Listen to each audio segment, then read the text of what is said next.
Bonjour. Bonsoir. Bonsoir. Bonsoir. Bonsoir. Bonjour. Bonsoir. Bonjour. Bonsoir. Bonsoir. Alors, salut les petits fours à la crème. Bah alors, dis donc, ça fait du monde, c'est impressionnant. Est-ce que tout le monde a sa petite verveine? Nickel. Allez, bon, ici. Parfait, c'est top, c'est excellent.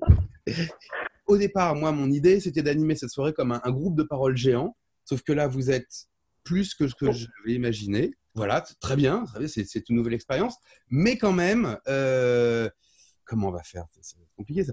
Parce que ce soit un peu plus humain que les trucs, que les chats, enfin que les directs, les lives. Comme je vous avais demandé les thèmes que vous aimeriez traiter ce soir ou pour les prochaines soirées. Et après, j'ai fait un sondage du coup avec les quelques thématiques qui revenaient le plus. Et finalement, ce qui est le plus ressorti de tout ça, c'est la psychose. Voilà, c'est la psychose qui est ressortie, alors loin devant. Tout le monde peut en dire quelque chose, hein. Ceux qui n'y connaissent rien peuvent poser toutes les questions que...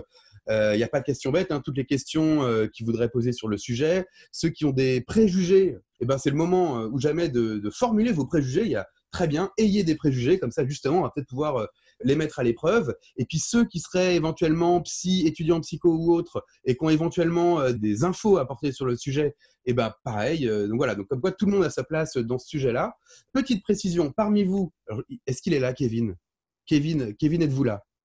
Je suis Oui. là. Je vous vois, Kevin, avec un super micro. Alors, Kevin, que je ne connais pas plus que les autres, est étudiant en psycho et il a déjà fait un mémoire sur la schizophrénie.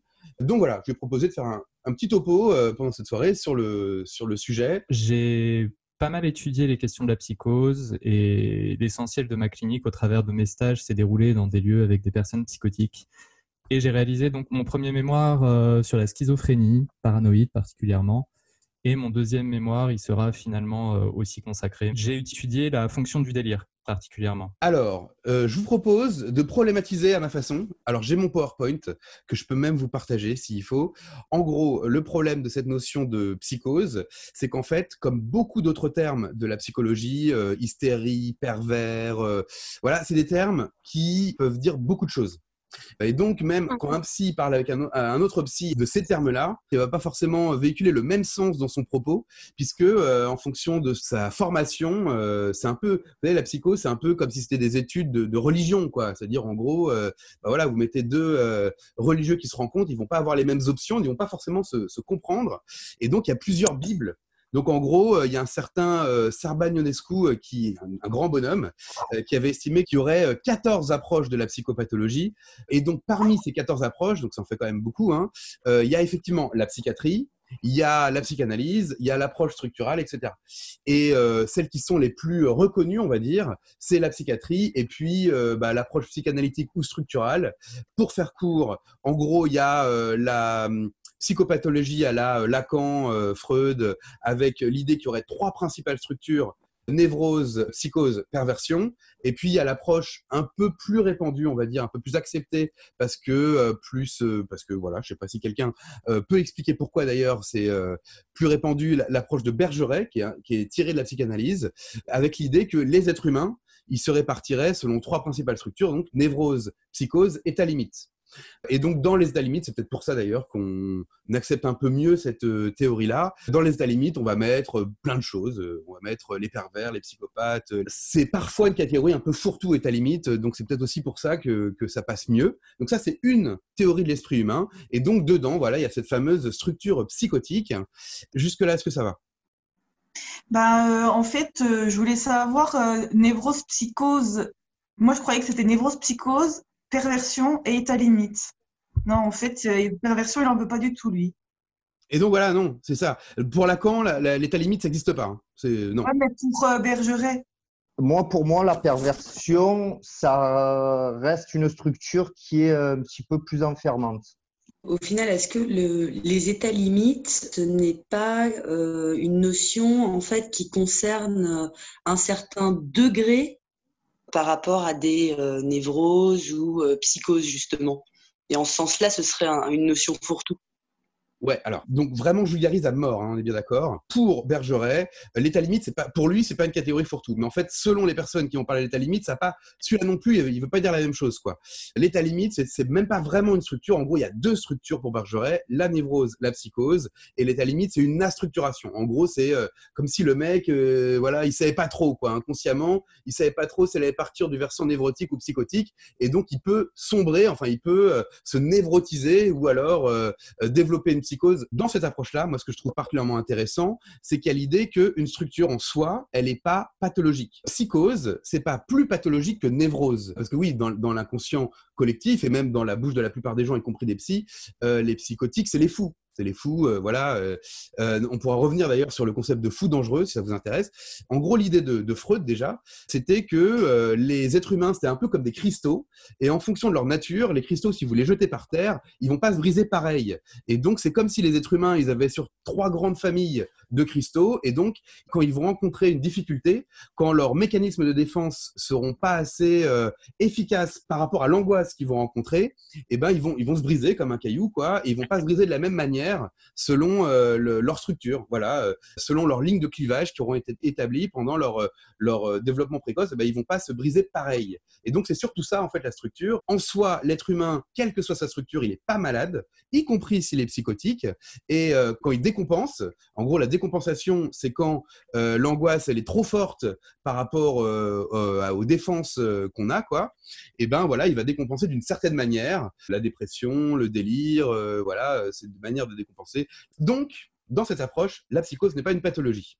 Et puis après, on prend la psychiatrie. Donc la psychiatrie, alors contrairement à la psychanalyse qui essaie de donner du sens aux symptômes, qui essaie d'expliquer pourquoi on est comme ça, pourquoi on a recours à tel mécanisme de défense, etc. La psychiatrie, elle n'explique pas, elle décrit. C'est un peu comme la médecine. Vous allez voir le médecin, genre alors voilà, il a tel symptôme, il fait donc partie de telle catégorie.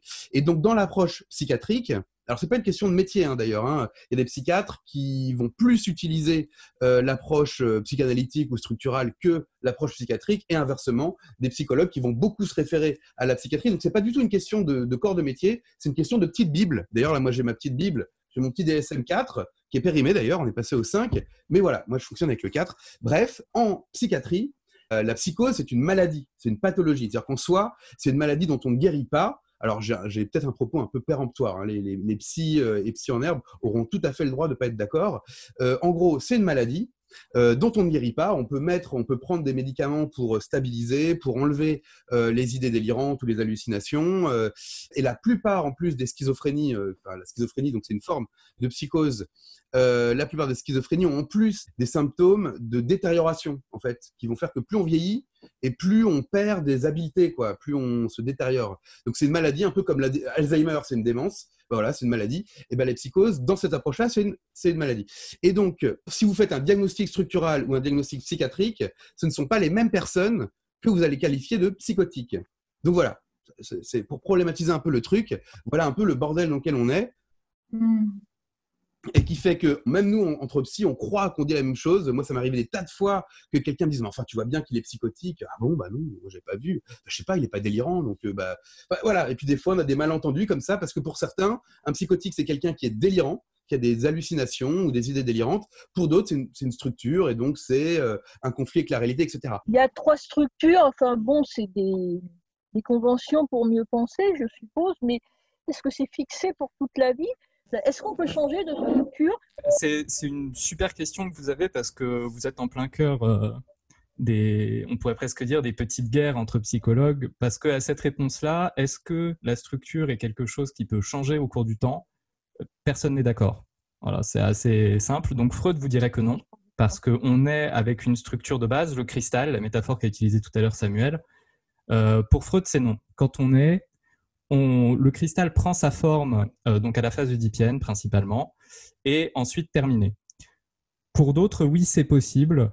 Du coup, est-ce qu'une psychose, c'est quelque chose qui peut se développer en grandissant avec certains événements, ou est-ce que c'est forcément quelque chose qu'on a dès qu'on est, ou est-ce qu'on ne sait pas trop du coup ? Si vous voulez, c'est les premières opérations dans la petite enfance qui vont structurer l'enfant et qui vont le permettre de se construire sur un versant. Alors, à la base, plutôt sur une névrose, qui est la norme, mais Après, c'est juste parce qu'on va dire qu'on est peut-être plus de névrosés que de psychotiques. Après, il n'y a pas de bonne ou de mauvaise structure, je pense. L'idée de Bergeret, c'est qu'en fait, on ne parle pas de structure, on ne parle pas vraiment de structure avant l'âge adulte. Donc, par exemple, un ado qui a des comportements psychopathiques, oui, il peut avoir des comportements psychopathiques, mais si vous voulez, l'adolescence, on essaie des trucs, quoi. Et donc, en fait, selon Bergeret, on ne parle pas de structure avant l'âge adulte. Ensuite, en psychiatrie, il y a les psychoses infantiles, dont faisait partie l'autisme à une époque, je crois, je dis pas de conneries, mais il n'en fait plus partie. Voilà, ça y est, c'est fini, les autistes ne sont plus des psychotiques. Il y a les psychoses infantiles, mais avec souvent effectivement des traits autistiques. La schizophrénie, là, généralement, la schizophrénie, c'est des personnes qui sont quand même un petit peu particulières dans l'enfance et l'adolescence, qui ont une petite bizarrerie, des petites originalités, on va dire, et il y a un événement déclencheur souvent. Alors, ça peut être la prise de cannabis, ça peut être une rupture. Et entre l'âge, en général, entre 16 et 25 ans, on va dire. Non, Kevin n'est pas d'accord. Entre 16, même plus tard, jusqu'à 40, voire 45, voire 50 ans. Alors moi, j'ai vu ça. J'ai vu que c'était entre 16 et 35. Moi, de ce que j'en ai vu, c'était quand même plutôt du 18-25, quoi. Mais en gros, la schizophrénie, donc, il y a quand même, la plupart du temps, un déclenchement entre l'âge de 16-25 ans, peut-être un peu plus, mais voilà, la fin de l'adolescence, le début de l'âge adulte. Et puis après, il y a des psychoses type la psychose paranoïaque. Et ça, c'est nous. C'est nous, on peut devenir psychotique. La psychose des vieux, enfin, vous n'êtes pas tous vieux, mais bon, voilà, ceux qui ont mon âge ou plus, eh ben, on peut développer une psychose paranoïaque maintenant, quoi. Voilà, on n'est pas à l'abri de devenir complètement...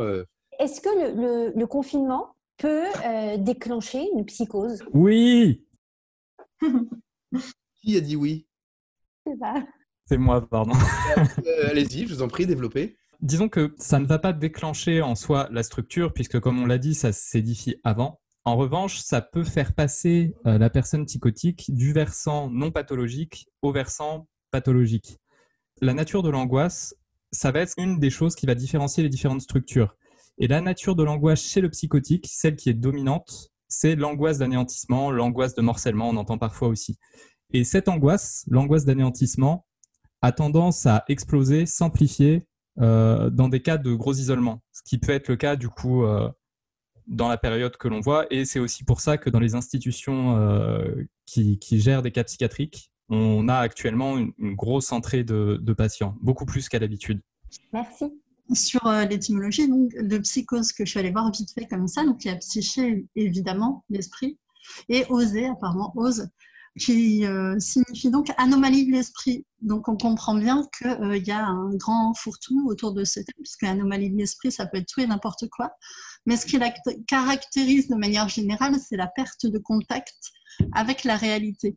Je pense que ça permettra de mieux définir le sujet, parce que là, on est en train de lister déjà et se poser des questions sur les structures et le fonctionnement sans savoir réellement de quoi on parle.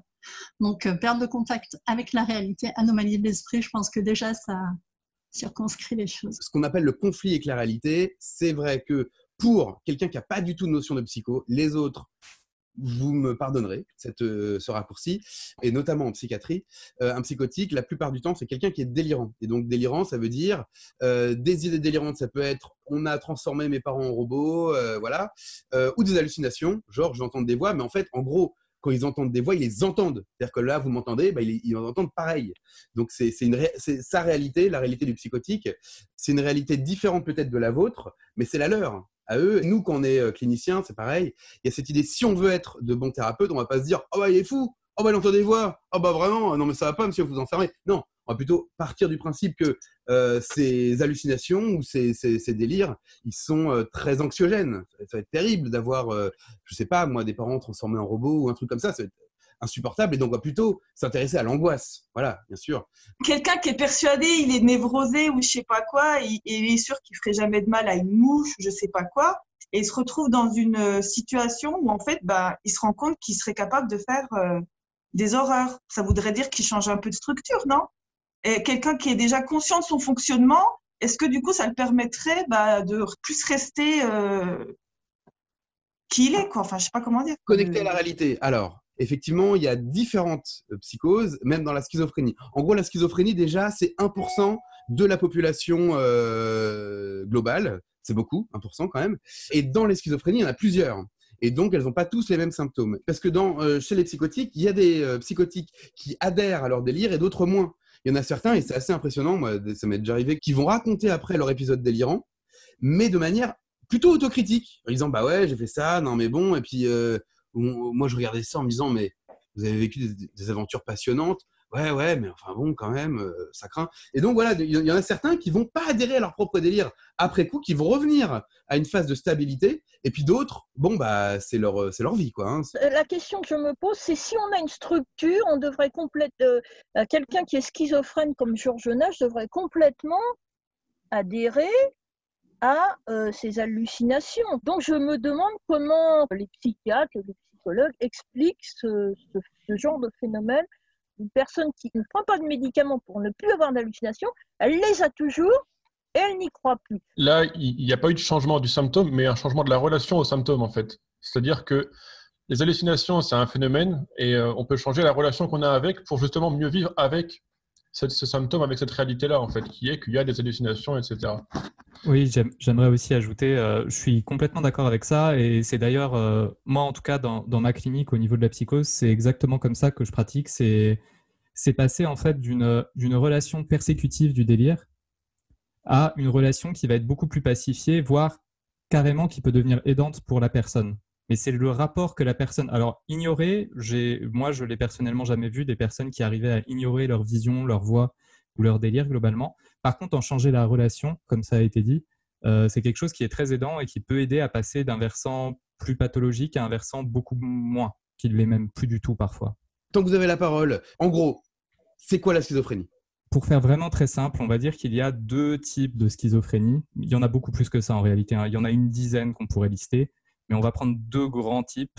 Il va y avoir les schizophrénies où les personnes vont avoir la parole et ceux où ils ne l'ont pas. Parce qu'en fait, il y a des schizophrènes qui ne parlent pas, sont complètement dans leur monde intérieur et vont avoir un rapport au monde qui est, il va passer à côté de vous et il va limite ne même pas vous voir, ne même pas percevoir que vous êtes là.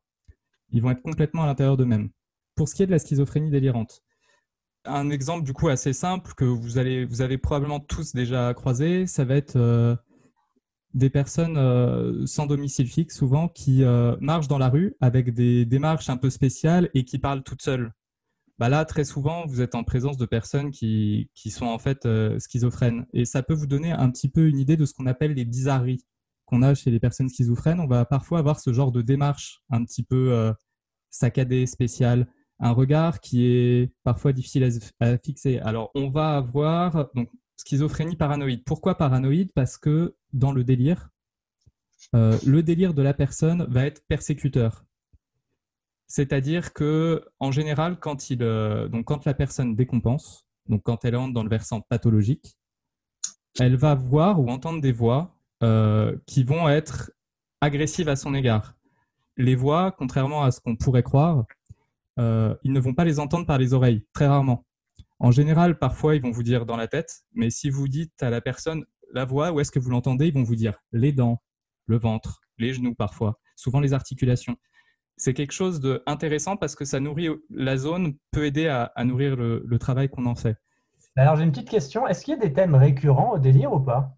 Oui, et je vais partager mon PowerPoint parce que je crois me rappeler que j'en avais noté quelques-uns. Vous voyez les thèmes récurrents des délires particulièrement fréquents dans la schizophrénie. Il y a des solutions possibles et avec beaucoup de travail, on peut arriver à aller mieux. Et pour ça, le travail qui est souvent fait, ça va être autour du délire et autour de sa pacification. En fait, le but, ça va être de réussir à faire en sorte que la personne ne soit plus persécutée par son délire. Est-ce que le délire dans la psychose n'est pas une tentative du sujet d'éviter un effondrement, une dépression, une échappatoire à une réalité insupportable ? Voilà. Est-ce que du coup la psychose est une tentative du sujet pour éviter un effondrement ? J'ai envie de dire oui. Et du coup, si on se défend bien contre quelque chose. Et parmi les angoisses primaires de la personne psychotique, on va avoir l'angoisse de morcellement. Bon, c'est très compliqué, donc je ne vais pas. Et l'angoisse beaucoup plus simple à comprendre, l'angoisse de mort ou l'angoisse de mort, plus simple mot. Et donc cet effondrement parce qu'on va souvent voir ce mot-là utilisé dans les textes, c'est à ça qu'on fait référence. C'est l'effondrement, c'est l'angoisse de mort, c'est ce qui peut conduire à une dépression, comme vous le dites. Et du coup, effectivement, le délire sert à se protéger contre ça. Alors après, selon moi, le délire a aussi d'autres fonctions. Je voulais juste dire que ça pouvait être une stratégie de fuite du réel. Pour moi, le délire, d'un point de vue étymologique, c'est à la base, la lyre, c'est le sillon, en fait. Je crois que c'était en latin. Donc, en fait, délirer, ça veut dire sortir du sillon. C'était le sillon qu'on traçait au labour, quoi, pour labourer le champ, tout ça. Donc, le délire, c'est quand on sort du sillon, donc qu'on sort de quelque chose qui est déjà tracé, c'est-à-dire peut-être une norme. Donc, du coup, ça nous renvoie à cette question initiale de savoir du névrosé, du psychotique qui est dans la norme. On va dire que c'est celui où il y en a le plus, donc pour le coup, le névrosé. Je dirais plus que c'est le symptôme, en fait, qui fait tenir la structure à certains moments, quoi. C'est-à-dire que ce soit du côté de la névrose, de la psychose, à un moment donné, le symptôme, c'est peut-être ce qui va nous permettre d'aménager et de nous rendre notre réalité, donc c'est-à-dire notre perception, c'est non pas le réel, mais plutôt notre réalité comme elle nous vient, plus acceptable. Et du coup, le symptôme, quel qu'il soit, va permettre au sujet, à un moment donné, de tenir. Sinon, ça serait un effondrement encore plus grand. La grande différence entre une personne névrosée, donc qui est la névrose, c'est la structure la plus répandue, et une personne psychotique, ça va être l'angoisse. Par exemple, une personne névrosée va avoir l'angoisse de la castration. Donc, qu'est-ce que c'est? Va avoir peur, on va dire, des sanctions globalement. Une personne psychotique, très peu, voire pas du tout. Les règlements, c'est quelque chose qu'ils ne respectent pas ou peu, et ils ont très peu de respect pour ça. Et vous allez souvent, c'est ce qu'on dit, après moi j'en ai jamais vraiment connu, mais il se dit que vous allez trouver souvent des personnes schizophrènes non pathologiques à la tête des grandes entreprises, entre autres, parce que très grosse indépendance d'esprit, très peu de peur de prendre des risques et des idées mégalomaniaques qui les guident dans leur cheminement. Je reviens, mais en fait, on n'a pas du tout appris les mêmes choses. C'est ça qui est dingue. C'est vrai? Ouais, Ah ouais. oui, d'accord. Eh ben. Mais du coup, c'est intéressant, hein. Attention. Alors, quoi que vous entendiez ici, même si l'un va être meilleur orateur que l'autre, etc., personne n'a raison, hein. C'est-à-dire que globalement, on parle de psychologie, on ne parle pas de maths. Et donc, on a eu des enseignements différents, des expériences différentes. Et donc, on va être déformé. On est formé, déformé. Le côté mégalo, moi, forcément, je ne le vois pas parce que je le vois plus comme une vulnérabilité, comme une fragilité, la schizophrénie. Et donc, quand vous allez dire, ça va être des gens à la tête de grandes entreprises parce qu'ils n'auront pas d'angoisse de castration, je pense à des grands pervers. Je vais imaginer des personnes très froides. Ma première rencontre avec la schizophrénie, c'était une vieille dame qui m'expliquait qu'elle était poursuivie par une vieille dame. Donc, je suppose plus vieille qu'elle, hein, forcément, avec un couteau, quoi. Et donc, où qu'elle aille, il y avait une vieille dame, vous imaginez, genre, elle prenait le bus, il y avait la vieille dame avec un couteau partout. C'était ouf. Même chez elle, elle venait chez elle, quoi. Truc horrible. Donc voilà, et moi, je l'ai plutôt perçu comme une fragilité extrême, une vulnérabilité extrême. Ouais, pour moi, oui. Moi, j'en vois beaucoup aussi des comme ça. Mais pourquoi? Parce que les gens que nous, on voit en institution, c'est des gens qui sont dans le versant pathologique, voire très pathologique. Or, il y a aussi des schizophrènes qui ne le sont pas du tout. Et du coup, parce qu'en fait, pour moi, la grande différence avec un grand pervers, ça va être qu'il n'y a pas cette faille narcissique qu'on a dans la perversion.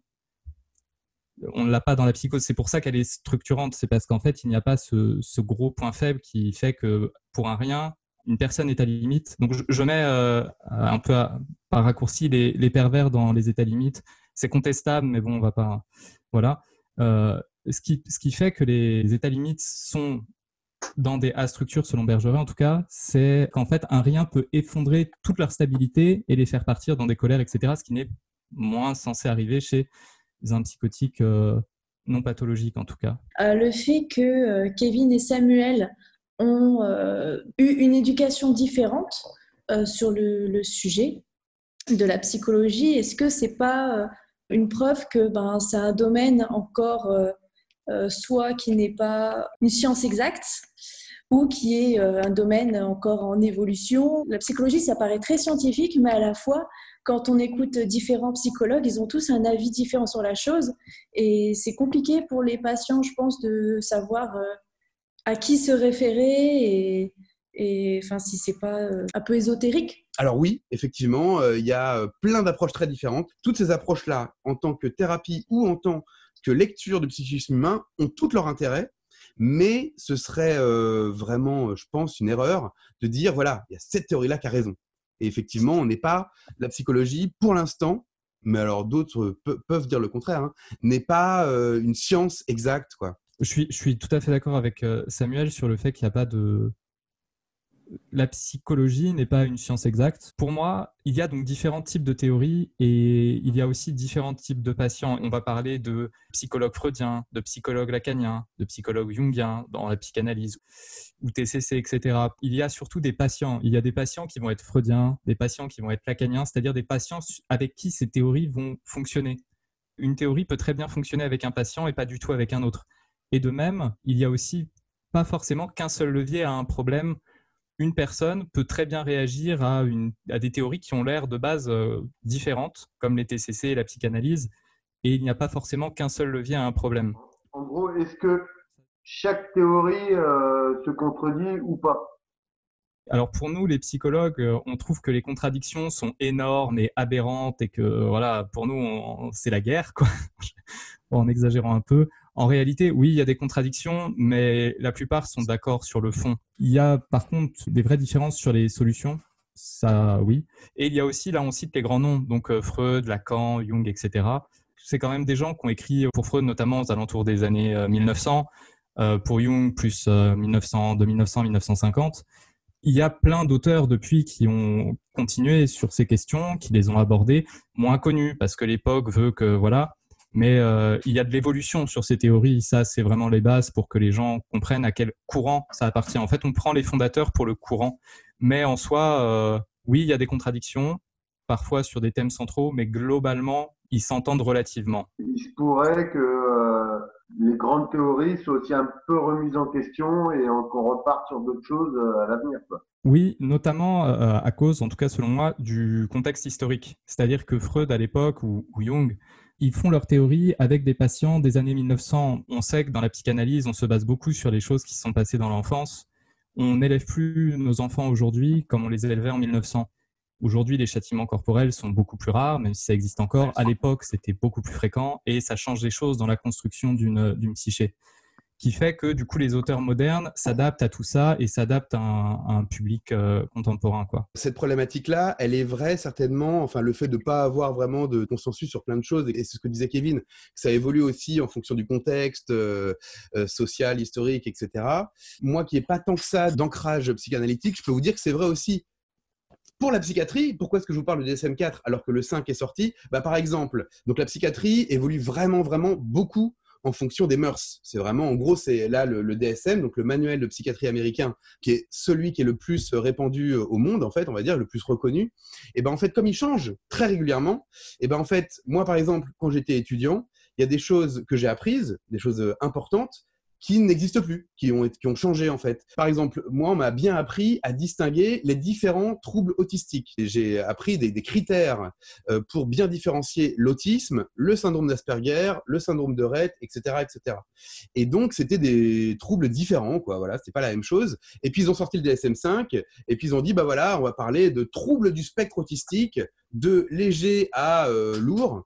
Et donc, maintenant, on va entendre des personnes qui vont dire qu'ils sont autistes Asperger. Ça, par exemple, avec ma formation à moi, mon époque à moi, qui est quand même pas si ancienne que ça, ça n'a pas de sens. Donc, on se retrouve un peu embêté, quoi. C'est-à-dire, effectivement, il y a énormément d'évolutions par rapport aux classifications générales des maladies. Je crois, pour revenir à la psychose, que dans le dernier DSM, en gros, avant, il y avait plein de psychoses, de schizophrénie différentes, et que, si je dis pas de bêtises, maintenant, c'est bon, voilà, c'est la schizophrénie, c'est un gros ballon avec tout dedans, alors qu'effectivement, il y a différentes formes très différentes, pour dire que ça évolue énormément avec le temps. Qui d'autre veut réagir? Vous parliez tout à l'heure d'Alzheimer, en disant qu'il s'agissait d'une démence, je crois bien. Et je crois savoir que l'un des symptômes de cette maladie, c'est justement que les personnes deviennent paranoïaques. Ce que Kevin, tout à l'heure, a qualifié de psychose. Est-ce que ça sous-entend que des personnes, par exemple névrosées, qui seraient atteintes d'Alzheimer, deviendraient psychotiques et donc changeraient de structure? Après, on peut avoir des troubles qui peuvent avoir pour origine des lésions cérébrales. Et en fait, c'est là où souvent, justement, va intervenir le psychiatre. C'est que comme il a aussi une formation de médecin, il est à même d'identifier justement une origine physiologique en fait. et d'aller faire passer un IRM, parce que le délire n'est pas forcément lié à une structure psychique. Ça peut aussi arriver qu'une maladie, notamment, en détériorant le cerveau, en fait, déclenche des troubles, quoi. En gros, moi, dans mon domaine, donc la criminaux, les personnes qui commettent le plus de violences intrafamiliales sur enfants, sur compagnons, compagnes, etc., c'est des personnalités paranoïaques. Donc ça, c'est un sujet, pour le coup, que je connais pas mal. Le trouble de la personnalité paranoïaque, selon certaines approches, notamment psychanalytiques, on pourrait peut-être le qualifier dans les psychoses dans la mesure où il y a quand même un petit conflit avec la réalité. Mais autant dans la psychose paranoïaque, où il y a un délire, la personne, elle va vraiment entendre ou voir quelque chose qui n'existe pas pour les autres, où il y a vraiment une autre réalité qui existe pour ces personnes-là. Les personnalités paranoïaques, elles sont pas délirantes. C'est-à-dire qu'en gros, elles vont interpréter la réalité, elles vont exagérer la réalité, mais elles l'inventent pas totalement. Ça va être, par exemple, là, j'ai un petit sourire en coin, et donc vous allez être convaincu que ce sourire en coin, il se fout de votre gueule. Mais vous n'avez pas inventé ce sourire en coin. En fait, il veut peut-être dire autre chose. Il veut peut-être dire que, je sais pas quoi, je suis en train de penser... Bref. Et le parano, il va avoir la certitude que ce qu'il observe est nocif. Mais c'est pas délirant. Donc, il y a le délire paranoïaque, la personnalité paranoïaque qui peut sombrer dans la psychose paranoïaque après d'ailleurs, hein, mais qui n'est pas délirante. Et puis, il y a, par exemple, les névrotiques, oh, je suis parano, là j'ai l'impression que personne ne m'aime, etc. Là, ça, c'est pas la paranoïa. C'est un petit côté un peu sensitif, mais c'est pas ça être parano. Être parano, il y a un côté agressif, revendicatif. Le petit sourire en coin, c'est juste un support ou un prétexte à la perte de contact avec la réalité, mais elle y est quand même. Mais oui, c'est pour ça d'ailleurs qu'on pourrait considérer que la personnalité paranoïaque, finalement, dans une approche pas psychiatrique, mais plus structurale, dans la mesure où il y a un conflit avec la réalité, c'est peut-être plus dans le registre des psychoses que des états limites. À partir de quand on considère vraiment qu'il y a vraiment psychose, quoi, à proprement parler? Vous voyez ce petit tableau, ça vous montre les 5 critères. C'est-à-dire qu'en gros, un clinicien qui a recours à cette approche structurale va se poser 5 questions. Et donc, il a son patient devant lui et va se dire, par exemple, quelle est son instance dominante? C'est-à-dire, en gros, le névrosé, on sait que le surmoi, ça prend énormément de place. L'exemple que je donne souvent, moi, en formation, est-ce que ça vous est jamais arrivé d'aller dans un magasin et de sortir par la sortie sans achat? Genre, vous rentrez, puis finalement, vous achetez rien, quoi. Est-ce que ça vous est déjà arrivé de sortir par la sortie sans achat et là, d'être pas très bien, quoi? Genre, vous croisez le vigile et genre, comme si vous aviez commis un délit. Genre, limite, vous voudriez montrer votre sac en disant, mais ça va, j'ai rien volé, quoi. Ça, c'est un exemple de réaction très névrotique, c'est-à-dire, en gros, vous avez commis aucune faute. Vous avez le droit de sortir par la sortie sans achat. C'est pas grave. On va pas vous mettre en prison pour ça. C'est pas du tout une transgression.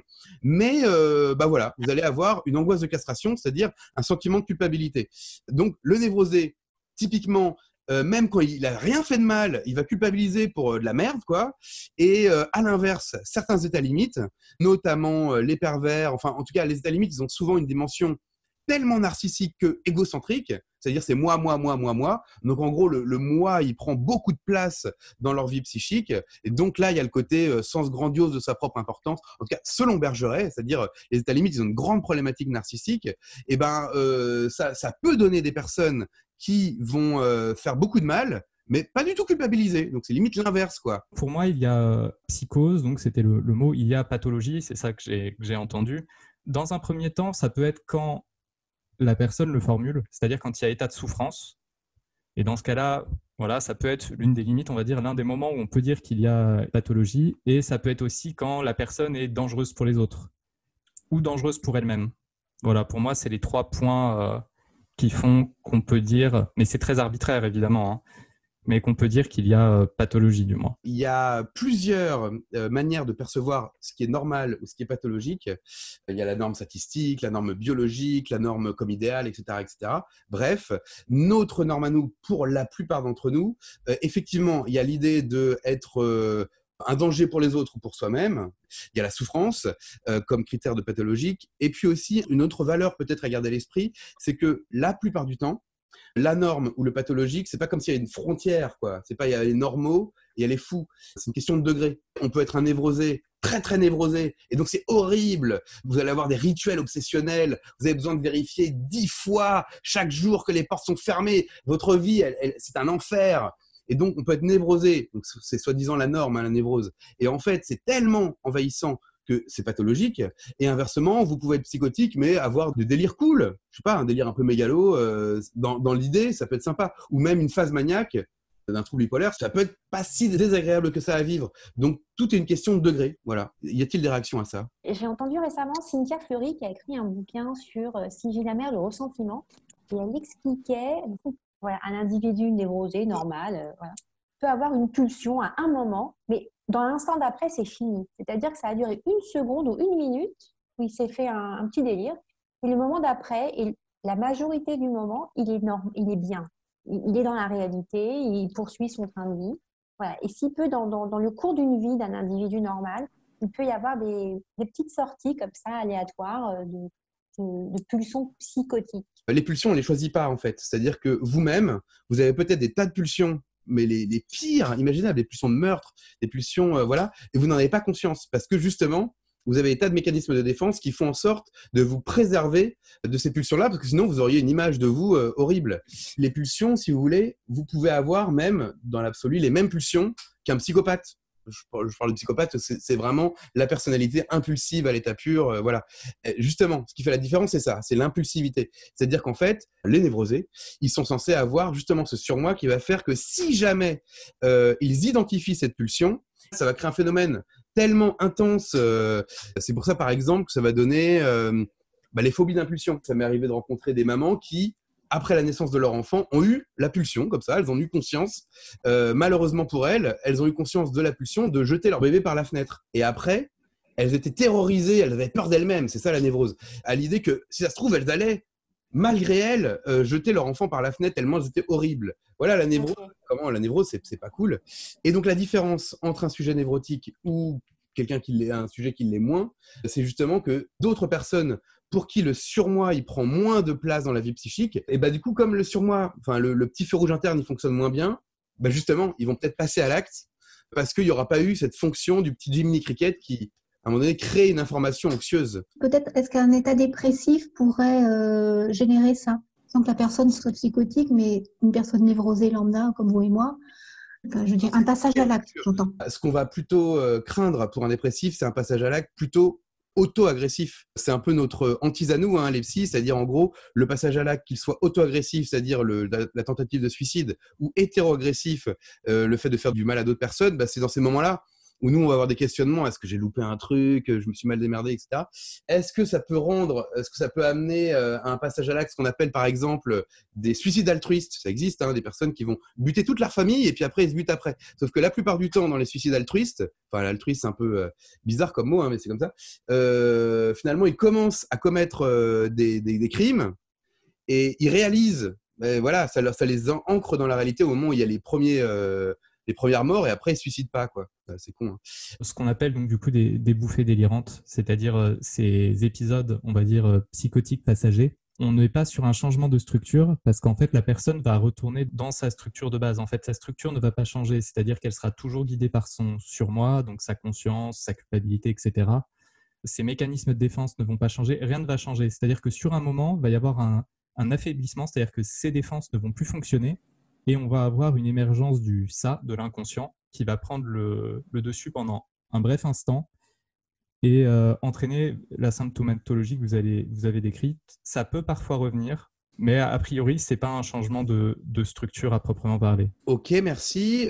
Ça fait 2 heures qu'on est là et tout. Bon, c'est cool. Moi, je suis bien content. J'espère que ceux qui ont eu des questions ont eu des réponses à leurs questions. Voilà. Super soirée en tout cas. Merci beaucoup, Samuel.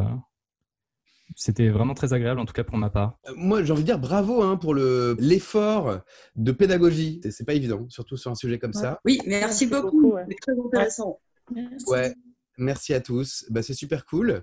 Voilà, j'ai envie de dire un gros merci, un gros câlin, un gros hug. Merci. Voilà, on se refait ça dès que possible. Voilà. C'était super cool. C'était cool, ouais. Vraiment, merci beaucoup. Ouais. C'était très chouette. Ouais. Bonne soirée les gars. Enfin les gars. Merci à tous. Bonne soirée. Bonne soirée à tous. Bonne soirée. Merci beaucoup. Bonne soirée. Bonne soirée.